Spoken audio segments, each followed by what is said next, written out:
Hello and welcome back once again to the Single Malt Review, and welcome to the new decade. Almost said two of the completely wrong things, but no, decade, got it in one. Welcome to 2020. We're here, we've made it. It's summer, it's very, very warm. So, and we're going to get straight into the new year with a bunch of stuff that curiously came from further afield. None of our own stash going up. So hopefully a trend we can continue in the new year. So we will, with that, crack straight into it. Yes. I can't think of any sort of whiskey news that happened over the New Year's. I didn't do anything. Did you do anything whiskey relevant over the break, though? Oh, I started listening to a handful of whiskey podcasts just to catch a bit of goss from people who are far more professionally in this field than I am or probably ever will be. But for now, what we have is a new independent bottler.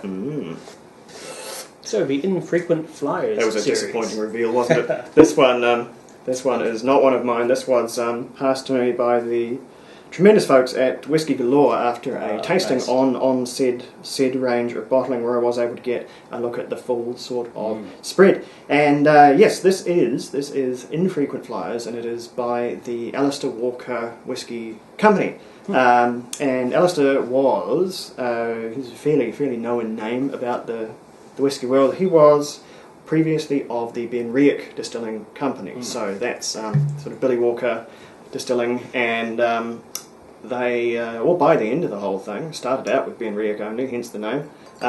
Started out with a mini empire of craft distillers, because they had Glendronach and Glenglasser added to the fold. But no, sold inevitably, I suppose, to Pernod Ricard now, and with that, Alastair left and started his own joint, which is this new independent bottler.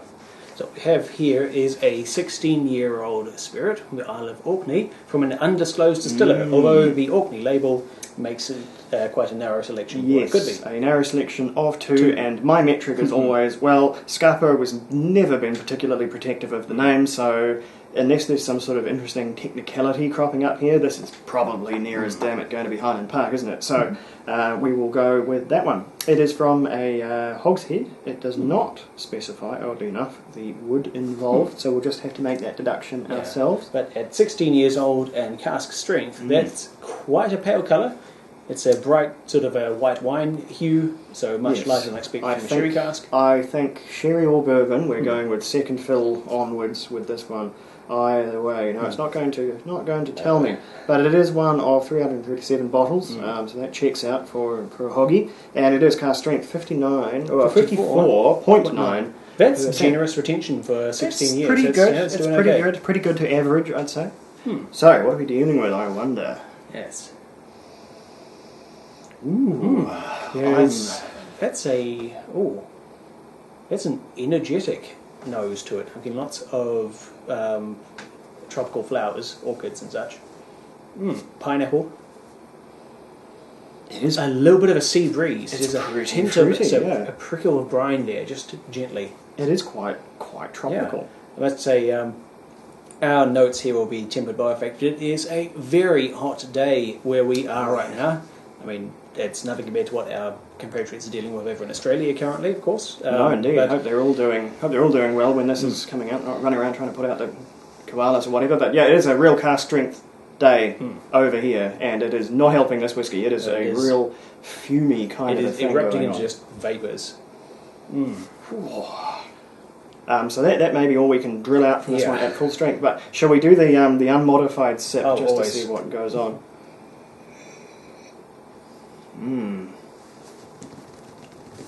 Ooh, that is generously peaty. There's far more salt on the tongue than I was expecting. Yeah. A little bit of tar. Some peaches and apricots, lots of fresh white fruit. That's surprisingly peaty, and I've tasted this before. I clearly forgot. This is peatier than your typical Highland Park. Yeah. There is with many island and isla distilleries, they are bimodal in their distilling. They're either producing peated or unpeated spirit, and their sort of their house blends will be a coming together of the two to make something that is definitely not usually this peaty. I'm curious, why is it you're convinced it can't be Scapa? I'm not. No, okay. that's just the meta pick because sure. if it's because of the blind naming, the Orkney rather than Highland Park. Yeah. Just because I've never encountered Scarpa obfuscating or having any will to obfuscate their distillery name, so that sort of defaults it into Highland Park for me. And it's got a pretty Highland Parky kind of a thing going on for me. Although, yeah, like I said, much peatier than your typical. Yeah, I like it though. There's a good contrast of that generous saltiness alongside the bowl of the fresh white sweet fruit. I'm going to give mine quite a big old splash here. See if that. I'm going to restrain the water addition because this is quite enticing at full strength. It's a little bit of a challenge, but rewarding also. Oh, no, the peat has held on, and it's more of a you know, putting water in typically with most things we try, it will normally make it sort of a fresher, fruitier. The freshness has kind of stayed where it is, but if anything, it's gone a wee bit drier. There's some of that tropical, fruity, estery goodness that's sort of come off a wee bit, and the peat is, if anything, even more evident now. Mine's taken on more of a mineral property. The peat has been dulled slightly. Let's see how it tastes, though. It is a little flinty, I think you'd call it, and quite charry also. That's gone into a slightly bit of a mashed older fruit flavour, along with some dry white wine characteristics.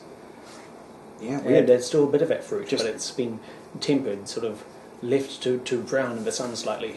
Yeah, way drier with that water. That's a weird turn considering what we usually see with that kind of stuff. Well, we had I believe it was a 15-year-old Highland Park, which was the Dram Fest special bottling some years ago. And that one went through about 4 or 5 different stages of evolution. Yeah, we added more water. That was of all that we've tried. That was sort of the wonkiest whiskey roller coaster. So probably getting something similar here. I added a little splash of water. You added a bit more, and we've both got quite distinct steps on the whiskey journey in our glasses now. This is Highland Park. I think and we've tasted a wee bit of it now, and a lot of it in Independence. It's proven to be quite a dynamic whiskey. Yeah. This one, it's never. I don't think we've ever tried a typical Highland Park that was just sort of going through the motions. They've all been pretty dynamic and pretty weird, all in a good way as well. Yeah, I really kind of like this. And I think this is probably just a drop too much water gone in there. There's a wee bit of, just a little bit of soap coming out of mine now, which can happen, but it's not exactly ruining it. But yeah, I think you probably got the balance right there with a modest quantity. Yeah, there's probably enough left in the bottle. You can top yours up, enliven it just a bit. Yeah, that's a titratable quantity of whiskey. Sure, it'll make a difference though on serves be small. There we go, the literal last drop out of the bottle.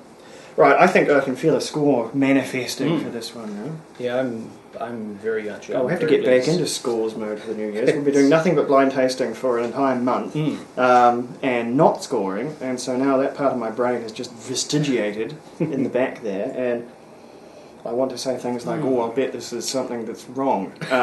So I need to kick that habit, although we are doing more blind tasting in the New Year. I just had to figure out a sensible format to do it in. I've got a few ideas. But yeah, this pretty good, and I think it's going to be what's going to be.